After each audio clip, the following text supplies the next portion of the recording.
السلام علیکم۔ آج 22 تاریخ اور منگل کا دن ہے۔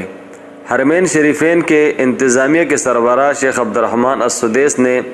مملکت کی تاریخ کی سب سے منظم اور مضبوط ترین انتظامی امور کا اعلان کیا ہے،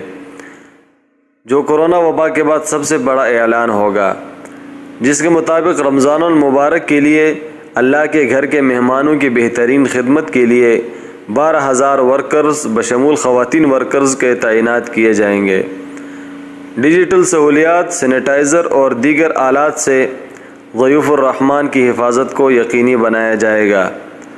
اور یہ کہا کہ جید علماء کرام بورڈ کے 8 ممبران کو فریضہ سونپا گیا ہے کہ جو رمضان المبارک میں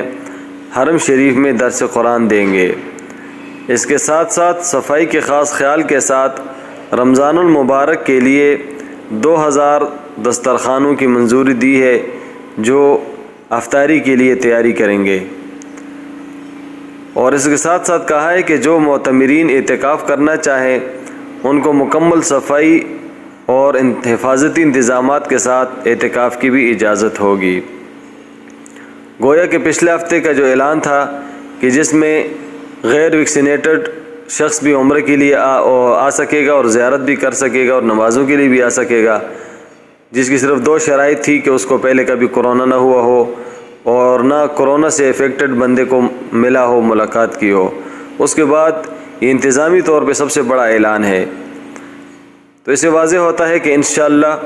کورونا کی مزید کسی لہر کی امید بھی نہیں ہے، اور حرم کی انتظامیہ بھرپور کوشش کر رہی ہے کہ حرم میں زیارت کے لیے اور عبادات کے لیے، عمرہ کے لیے آنے والے اللہ کے مہمانوں کی حد الوسیع حفاظت کی جائے اور ان کو مطمئن ہو کے اپنے عبادت کے مواقع فراہم کیے جائیں۔ جزاک اللہ، آپ کے قیمتی وقت کا بہت بہت شکریہ۔